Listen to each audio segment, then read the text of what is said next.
गाजर की इस खीर को अगर इन सर्दियों में नहीं बनाया तो सारा साल पछताएंगे। तो आज मैं आपके लिए बगैर क्रीम के बहुत ही क्रीमी और बहुत ही मज़ेदार गाजर की खीर, या आप इसको गजरेला भी कह सकते हैं, तो आज मैं बहुत ही मज़ेदार सी रेसिपी आपके लिए लेकर आई हूँ जो बहुत ही इजी तरीके से बनाएंगे। तो चलिए इसकी रेसिपी को देख लेते हैं।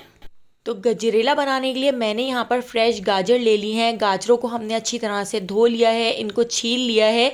तो यहाँ पर मैंने 1 किलो से थोड़ी सी कम गाजरें ली हैं। गाजरों को छीलकर धोकर एक बड़े तसले में रख लिया है। अब मैंने यहाँ पर एक ग्रेटर ले लिया है। ग्रेटर की मोटी वाली साइड से हम इसको ग्रेट कर लेंगे। तो हमने इसको कद्दूकश कर लेना है। तो गाजरें आसानी से कद्दूकश हो जाती हैं। तो देखिए इस तरह से मैंने सारी गाजरों को कद्दूकश कर लिया है। तो यहाँ पर हमारी सारी गाजरें कद्दूकश हो गई हैं।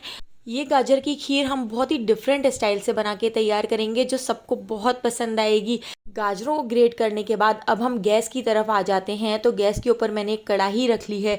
कढ़ाई के अंदर ये सारी गाजरें हम इस तरह से ऐड कर देते हैं। अब हम इसके अंदर ऐड कर देंगे 1/2 कप चीनी। तो चीनी मैंने 1/2 कप ली है क्योंकि बाद में मुझे इसमें और भी चीज़ें ऐड करनी है। तो चीनी मैं इसके ऊपर इस तरह से डाल देती हूँ। हमने इसका चमचा नहीं चलाना है, बस चीनी इस तरह से हमने इसमें ऐड कर दी है। इसको कवर करके मीडियम फ्लेम पर छोड़ देते हैं ताकि चीनी और गाजरें अपना पानी छोड़ दें। तो उसी पानी में हम इसको अच्छी तरह से भून लेंगे। तो देखिए यहाँ पर 15 मिनट में चीनी ने और गाजरों ने अपना पानी छोड़ दिया है, काफ़ी सारा पानी रिलीज़ कर दिया है।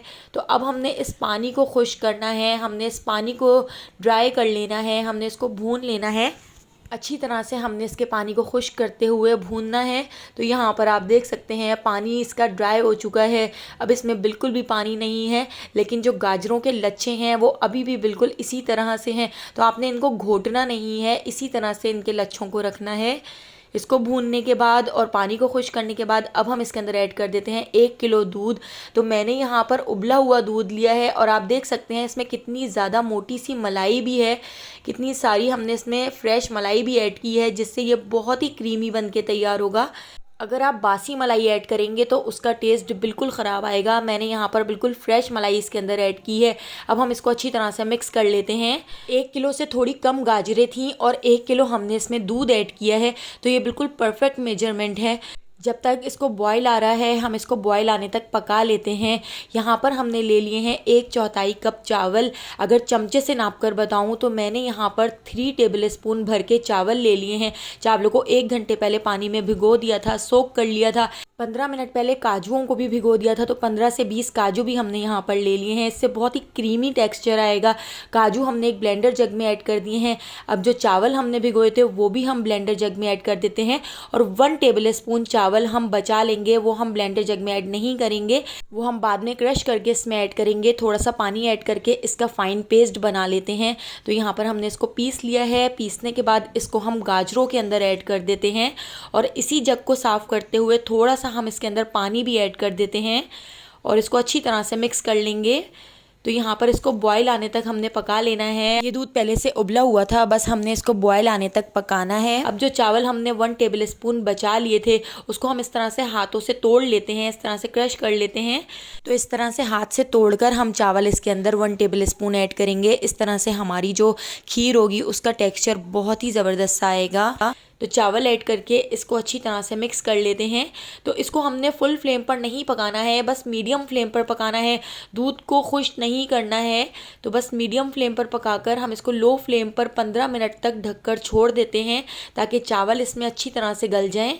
तो देखिए हमने इसको 15 मिनट के लिए छोड़ दिया था। चावल इसमें अच्छी तरह से घुल गए हैं और आप देख सकते हैं इसका कलर भी चेंज हो चुका है। तो अब इसके साथ ही हम इसमें कुछ चीज़ें ऐड कर लेते हैं। तो ये बहुत ही जल्दी रेसिपी बनकर तैयार हो जाती है, बिल्कुल भी ज़्यादा टाइम नहीं लगता है। 1 टीस्पून भर के हमने इसमें इलायची पाउडर ऐड कर दिया है। अब हमने इसमें काफ़ी सारे कटे हुए बादाम और पिस्ते ऐड कर दिए हैं। इनको भी हम अच्छी तरह से मिक्स कर लेते हैं। और साथ ही मैंने यहाँ पर कंडेंस मिल्क ले लिया है।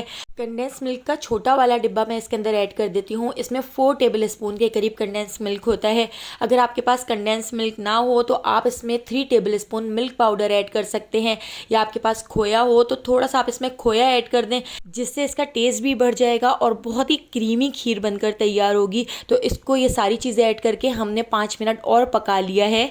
इसको पकाने के बाद अब हम डिश आउट कर लेते हैं। तो देखिए कितनी जल्दी हमारा गजरेला या गाजर की खीर बनकर तैयार हो गई है। तो मेरे घर में मेहमान आने वाले थे, इसलिए 2 डिशों में मैंने इसको डिश आउट किया है। एक डिश में हमने पिस्ता से इस तरह से इसको गार्निश किया है जो बहुत ही अच्छा लगता है, और दूसरा तरीका ये है कि मैंने दूसरे बाउल में इसको इस तरह से गार्निश किया है। थोड़े से हमने इसके ऊपर बादाम रख दिए हैं, थोड़ी सी मेरे पास ड्राई रोज़ पेटल थे तो वो मैंने इसके ऊपर इस तरह से गार्निश कर दिए हैं जो बहुत ही अच्छे लगते हैं। थोड़े से हम इसके ऊपर पिस्ता से गार्निश कर देंगे। अगर आपको मेरी ये रेसिपी पसंद आई हो तो लाइक, शेयर और सब्सक्राइब करना बिल्कुल भी मत भूलिएगा, और बेल आइकॉन के नोटिफिकेशन को ज़रूर ऑन कीजिएगा ताकि आपको मेरी हर वीडियो का नोटिफिकेशन फ़ौरन मिल सके और आप मेरी सारी वीडियोज़ वॉच कर सकें। आने वाली वीडियो तक मुझे दीजिए इजाज़त। अल्लाह हाफ़िज़।